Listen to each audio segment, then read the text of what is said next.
for them if they get 2 levels in the Scatterblast, 2 levels in the Impale, and maybe 1 level in the Mind Flare. They could be pretty scary to be able to deal with, especially into a TV who has very, very low starting strength. So that is something that OG are definitely going to be looking towards here in this lane, but now Seb is in trouble. Nice. Got themselves a first blood. It's not just on a regular Nyx Assassin fluke, it's a off-lane Nyx. So getting this additional gold feels late that the Nyx Assassin is far away. And one of the things you mentioned was about how this Nyx Assassin was going to play with the additional space. One of the things, it's harder to gag, sure, but it also means it's harder to catch this hero. But now they caught him. He didn't end up juking all the way to safety here, Fluke.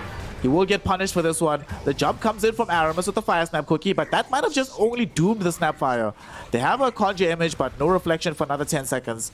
So they have no way to slow down the Snapfire, who will be able to escape.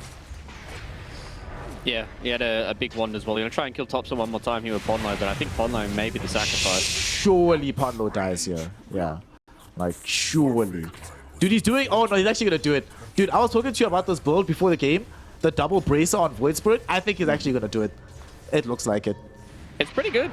I mean, getting yourself the extra strength is very, very important for these heroes that kind of need to be in the middle of the fray. And that's going to be very, very important for Void Spirit here to be able to stay alive, make these rotations early on to be able to try and kill this Terrorblade who is having a fantastic time.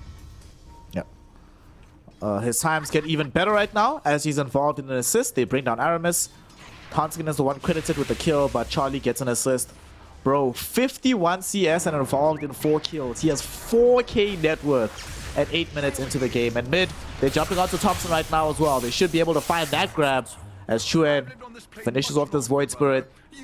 Oh my goodness, Alliance. 2K gold lead 8 minutes in. Then they're rotating top. They're not done just yet. I think Seb is dead. Oh, Seb is 100% dead. Hanskin gonna frostbite him up. There's no way to escape. They don't even need Chuen, but he's gonna jump in onto Aramis. Oh, Aramis. Oh no, he just popped the TP as well. A walk of shame is in store for you, buddy. As he gets brought down by Charlie. 2 heroes dead on the top lane, 1 dead through mid. Alliance dominates everywhere on the map right now. It's only bottom that's okay, but even then, they still managed to find decent advantage for the side of Alliance. Yeah, I mean, there's a reason why that you pick Underlord in this meta. This hero is absolutely bonkers. I have a 100% win rate with this hero so far in the offlane. This hero, I don't know, man. It feels almost next to impossible to try and kill him. And the fact that they're putting a lot of their emphasis towards mid and top just means they understand what this hero can do. Seb said again. You know, every time Seb dies, and don't you always forget when you have these off-kilter offlaners, you're like, oh, that's a Nyx Assassin dead. Like, if this was like some Legion Commander, Tide Hunter, you're like, or Beastmaster, you're like, well, it's okay. His team can set him up with some stacks or something so he can catch up. There's no catch up for this hero. They need to get kills. They will be able to get Hanskin down, and no one gonna try and make sure that they mow down Charlie. They brought in all their heroes here. Charlie has already triggered the Sunder earlier on. They still extend the fight for quite some time as Chuen shows up and they kill the Lifestealer off with the help of the Storm Spirit. With the Fiend's Gate rolling in from S4, they also managed to bring down this Void Spirit. Aramis, I don't think will be safe either. They conjure Image Illusion from Charlie, but that allows them to escape. But to look at the net worth difference between Nyx Assassin and the Underlord, 1,400 gold this early on, that is a big deal for a hero like Nyx who wants some mobility. They actually might kill Thompson. Thompson, he jumped in looking for Ponlo. Ponlo still alive, not able to get off the telekinesis, and he will end up getting brought down. Hanskin, he roamed into Vision looking for the Frostbite, but all he will find is death. Kitrak grabbing himself a double kill off of this. Does require 4 heroes to rotate mid, but it does protect the life of the Thompson Void Spirit. And given how instrumental he tends to be to the early game Fluke, they needed to do that to protect his life. Yeah, exactly, and this is why I felt like OG have... Oh, they're going to try and kill Thompson here again. He's no mana. Oh my god, dude. Alright. S4 is actually griefing this game. Bro, why did you come in and steal my kill? If I was Chuen, I'd be mauling right now. He actually had that solo. Like 1v1 versus Thompson, he was going to kill him. That's actually crazy. Well, they still were able to get the tier 1 tower. They make the rotation with Charlie. S4 only uses the Fiend's Gate, so 90 seconds on the sideline for that spell. But kind of circling back to what I was saying, this is why I feel like OG kind of have a little bit of an advantage in this patch, because they're really, really good at bringing enough heroes to be able to get the kills that they need. Whereas, you know, Alliance, I think they over-aggress a little bit towards that mid lane. They do bring it back and get the kills, and now they get another one onto Kitrak. And they kill Seb, though. Seb has 2 points by Carapace. Oh, he's so dead. Oh, he is. Woo! Woo! Damn. Brought down by Charlie. Double kill for Alliance. I will admit, you know, on the top side of the safe lane, and this is the power of this new patch is when you win your lane super heavily, you still have these massive amount of jungle camps to be able to go around with. They're looking to kill top side mid. They're gonna try and make this jump, and they should be able to get him brought down. He jumps forward to Astro Step, looking for Ponlo. Dissimulate in which direction, goes into the river, gets Ponlo, but it will only be a Pyrrhic victory as he dies immediately afterwards. Down bottom, they are making a potential jump onto S4. Oh no, they're gonna try and fight here bottom. Already used the rage on no one. This could be a hectic gank. We're gonna go on to S4 first with Morty's kisses after the Impale came out. He pumps the mech, still alive for now. And there comes the damage with the Metamorphosis tearing through Seb. Seb might end up losing his life here. Reflection, very good. Stolen usage of Morty's kisses. Flies in the opposite direction. No one forced to try and rage himself away. Look at this. Fiend's Gate going right in front of this life stealer. There's no escape for you, my friend. They do manage to bring him down. Yeah, sure, they lose S4 in front of the Twin Gate, but who the hell cares? As now you've gotten the kill onto no one. You get a Chuen and Ponlo was hoping to set up for a kill onto Thompson. Ooh, Seb's here. And the Seb is nearby. They get the stun out, looking for this kill onto Chuen, but they do not get there in time with Thompson. Instead, they get the turnaround onto Seb. Stolen Impale into this Pit of Malice. There's absolutely no chance for this next assassin to survive.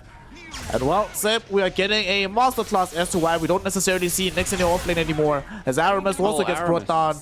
He showed up through the Twin Gate, hoping to provide some moral support. All he does is support the coffers of Alliance as they kill him off as well. And make their net worth lead even more stark than it was before. Yeah, it is, just seems like that's a... Oh, okay, Polno, maybe the sacrifice. He's dead. Alright. Yeah, it really does seem like that Alliance are doing everything right now. They are being punished. The other ganks. Ooh. But now Alliance, they're looking towards Roche. Bottom. They're going on towards Thompson potentially here. He gets off the Resonant Pulse, revealing this Aghanim Scepter.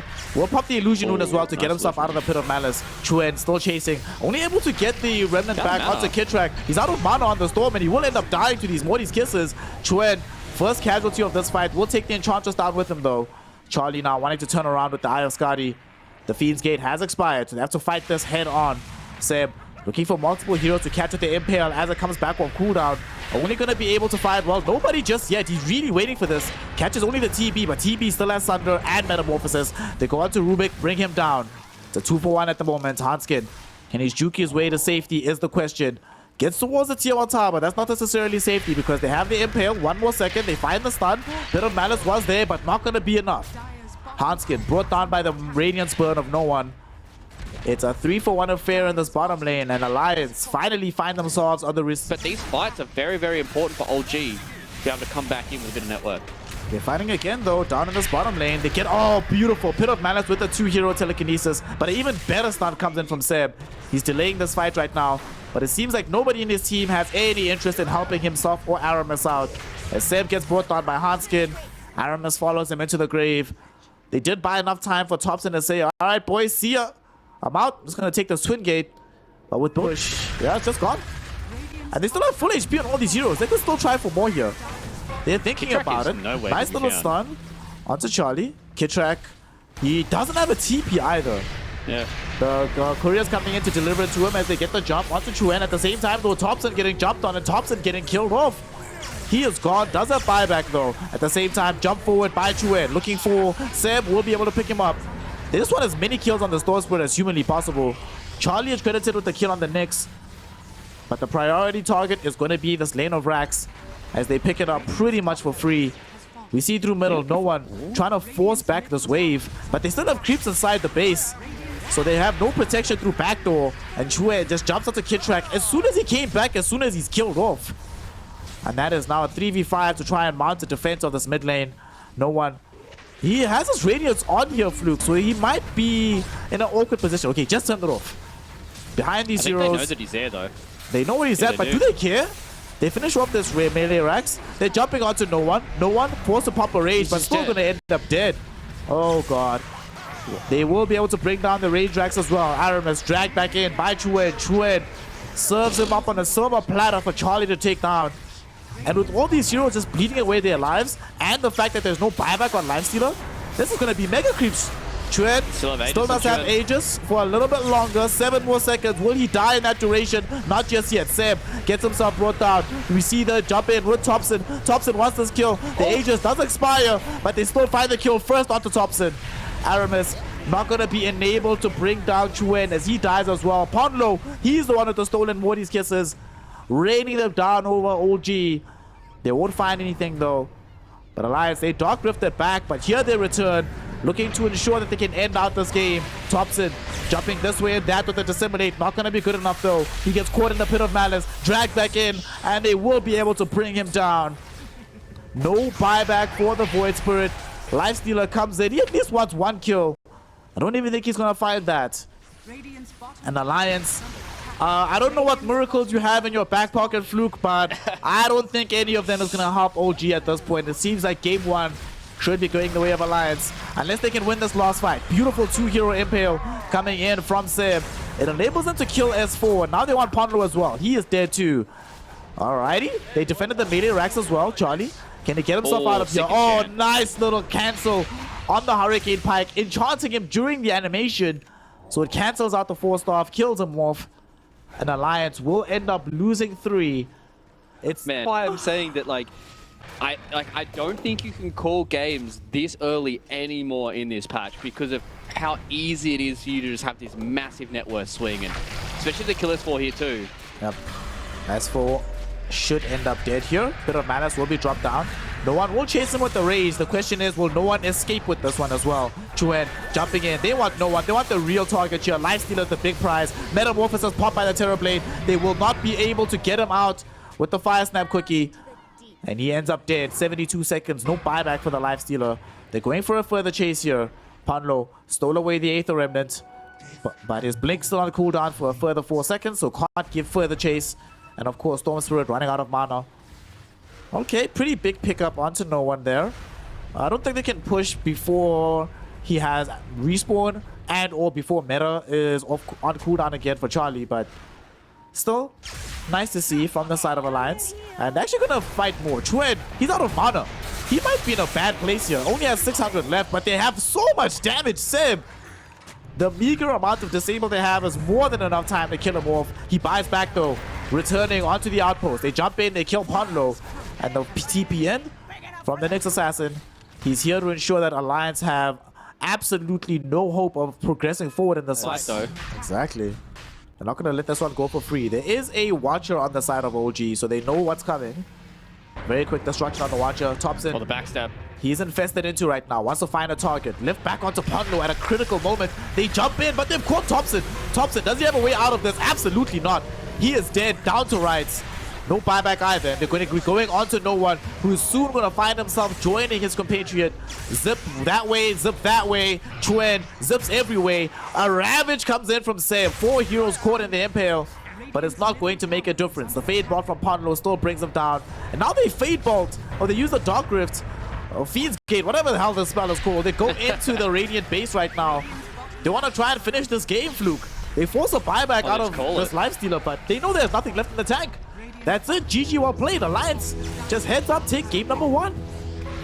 Yeah, I mean, what a sick start to this series. Yeah, I definitely think that OG have much better lanes this time around, and I think they have much better mid-game as well. Like, the Ursa this game has a really, really good game. He has to be careful of the Stampede, though. That can be one issue, but depending on what Seb wants to build, they can do a lot of work, and you might get a kill here on a Charlie. Yeah, they're going for Charlie, and Seb is actually the one to find that first blood. You're talking about better lanes. This is even better. Getting the kill onto the big Terrorblade. And if you depress CB, that means that Alchemist already having a much better game than Alliance. They picked this CB, assuming this Alchemist was going to be a carry. Down bottom, Ponlo and the boys do manage to bring down Kitrak. Although Ponlo dies first, so Kitrak still gets some experience and gold out of this. S4 catching the lion's share of the XP, but could also end up dead. He should be fine. There's no boots on no one, so you can't run him down just yet. Yeah, no one's kind of okay with that. He gets a little bit of AoE experience, gets to be involved at the bottom while he's kind of just sitting back and last, hitting 14 and 2 here on the Ursa. And I think the Ursa, in comparison to the lifesteal this time around, if he has a very, very good start, the thing is, like, when you're playing up against Underlord, he's one of those heroes that's just going to naturally farm off the back of Firestorm. Whereas the Centaur is not one of those heroes. So you have to be careful if you are Alliance here. Speaking of being careful, Ponlo getting ran down, should tick out to the Fire Spirits down bottom. At the same time, they ended up losing Hanskin up top. So Old G capitalizing on their better lanes by a bit better in this game number 2. So not the end of the day just yet. Still have to try and get through this game. And as we've said in previous games, fighting is very, very important in the mid game. So they're starting out perfectly, and Chuen, he's in trouble again. No, he's getting jumped on once more. He still doesn't have access to level 6, so he has no way to get himself out of this. Kidtrack credited with the kill with the Fire Spirits. Oh boy. Thompson is now level 7 versus the level 5 Void Spirit. Damn. You were mentioning it as soon as we saw the draft unfold, that if there's anybody that knows how to deal with the mid Void Spirit, it's gonna be Thompson. And so far so good. Unfortunately though, no one is not having as good a time as he suffers his second death of the game down in this bottom lane. Yeah, they did this quite a lot for Old G. They kind of leave no one on an island. Charlie. Dead. He's dead. He's dead. He's dead. He's dead. Oh no. This is a very rough start here for Alliance. And this is what I talked about in between the series, right? Is about what does Alliance... 2 TPs, because also Seb brought down bottom. This is huge because now Charlie can actually play in the top lane. Unfortunately, they have a twin gate though, so he can't come back. And they might set up for a kill onto Charlie. They're chasing him right now. Can they find the vision for the start? He throws it onto the illusion, but it's not going to save the life of Kidtrack, who's going to die to the metamorphosis damage. And now Silencer here as well. They pop the Stampede, don't want to close the gap onto Seb. He's channeling another stun, but it won't save his life. The illusions will help beat you down. And Charlie will be credited with that kill. Aether Remnant doesn't connect onto the Rubik, who will be allowed to escape. The same is not going to be true for Ponlo down bottom, who will end up losing his life.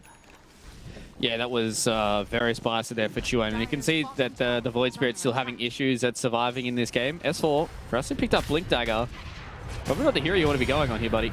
He wants to try and get the deny on the tower. He will be able to do so. They pop the Stampede as well, going back onto Thompson, but it gets stolen away. Aramis on it on this Rubik, and they manage to kill off the Centaur. Chuen disseminates in 1 second.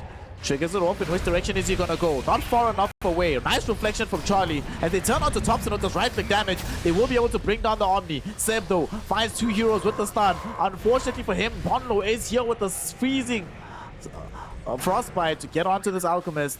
Will he escape? Another frostbite holds him in position, and they just kill him off.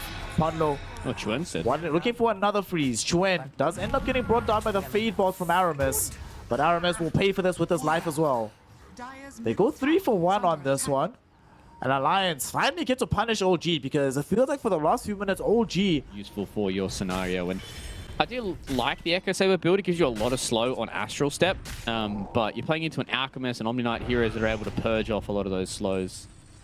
Top lane.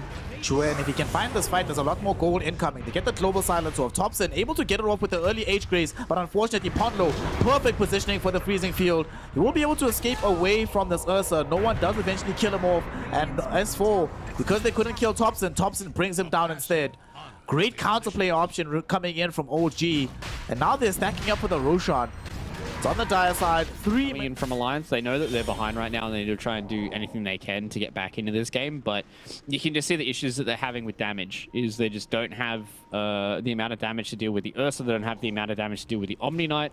The fact that Thompson was able to get off the global silence with the Heavenly Grace onto his Rubik is kind of big. So OG, they're playing really well here in this game number 2. We're gonna have some 2 kills happening all across the map. Silencer dies top. Courtesy of some observer wards being dropped down by the side of OG, in particular Kidtrack. Unfortunately for them, Alchemist also dies, and now no one.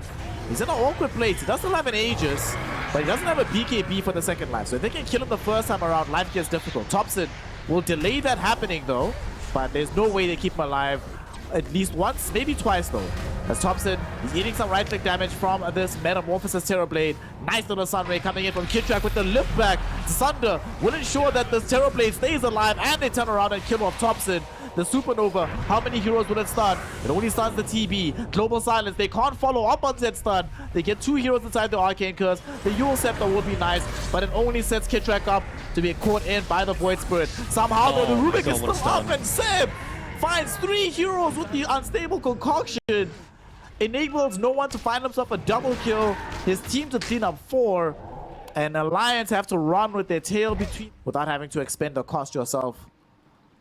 OG, man. Showing us what they're made of. Game 1, difficult for them. We mentioned want to see them play heroes that can make more happen on the map. And they took that to heart. And they're certainly making it all happen. And somehow Thompson still doing really well on this Omni Knight. They just quickly bring down the silencer. Dead in a blink of an eye. They're also going to look for Chuen. Dissimulates away. Does have astral step charges. Yules is up into the air thanks to Kitrak. Does he get the first jump away? He does. But here comes the jump in. Ponlo with the freezing field being covered by the buyback global silence. It enables them to bring down both supports. But they want more out of this. They have 1 more astral step charge. And the disseminate Aether. This hero does nothing. The illusions can still have some influence, but they'll have influence on other heroes, not necessarily on the alchemist. And speaking of the alch, almost got himself killed off down bottom. S4 cannot find the jump with the hoof stomp. There will be a telekinesis from Aramis, but he doesn't want to go all in. Chuen though, he'll go all in. They pop the global silence, they bring down Aramis. But this is just a support kill. No one pops BKB. He's taking some damage in from this metamorphosis. They really want Charlie. Charlie gets himself stunned up. Charlie, can they help him out? He has Thunder in a couple of seconds. Nice freezing field from Ponlo to kill off the Phoenix. And they're still chasing Charlie. The Thunder's out to survive the middle of the fight. In the meantime, though, Thompson pops his own BKB, trying to make magic happen as they kill off the silencer. His BKB is about to finish, though. Dragged back in by the Aether Remnants. Oh, no. That happened literally as the BKB went down. And as he dies, the fight options for OG end with him. As they have to... They don't stun him up with the Aether Remnant, though. So he does get off his BKB. Alliance have already popped the Stampede as well. Ponlo trying to run himself away. But Thompson's BKB is running low, so he might find himself frostbitten up. No one, his BKB is already finished. Aether Remnants will drag him back into position. There's the global silence with some more right clicks from the Terrorblade. They've gotten themselves the kill. S4, he stuns out this Rubik, who stole the Stampede. Pops it to try and get Thompson away from the fight, but even Thompson dies to the output of Chuen. A double kill for the Void Spirit, and S4 not done just yet. He wanted to jump forward. There with the Terror Wave, S4 follows up with the stun onto Thompson. They don't have the additional stun though, so they do get up the Supernova from this Phoenix as well as the ultimate on the Omni Knight. Global Silence will be there from Alliance. They turn their attention back towards this Ursa. Yules up onto Kitrak, jump back in from the fight is Chuen. He really wants to bring down the Phoenix. He will manage to do so. They do kill Phoenix or the Silencer, but it might not matter for this fight. No one cannot stick onto S4 because they have the 4 stars available to keep him alive. And Thompson also chasing after the Centaur, but he only finds his own death. The pursuit not worth it. Alliance well with it.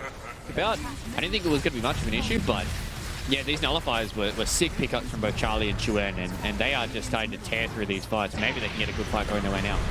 They can't even kill off Pondo. Seb just does not have the punching power to do so. And they're now going to turn their attention towards him.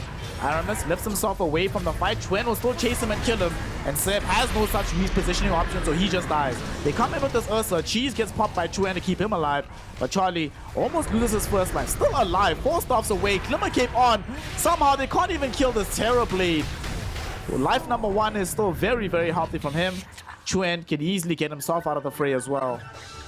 And those will buy some illusions. It will start up both the Terrorblade and the Centaur, but it doesn't threaten them away from that fight. Rubik up in 3 seconds, and this might be the only time to fight. Seb jumping in, finding the start onto TP. They can't even find the Supernova just yet. There's the Yule Scepter. It finally does come out, zoning these heroes away, but they'll Stampede. Oh, they actually just kill off the Supernova. Like they're unconcerned whatsoever. They're jumping onto no one. Global Silence will cover their approach. He's forced to pop BKB, but there's no BKB for Aramis. As he gets jumped on, he gets rinsed down, he gets wiped out, no buyback available for him. And as soon as the BKB from no one expires, he dies as well. 2 minutes in the grave, but they won't even wait for the 2-minute timer because they just throw in the towel. GG, well played. Alliance guarantee themselves 4th place, get this W, and send Alliance, or OG rather, into a lower bracket.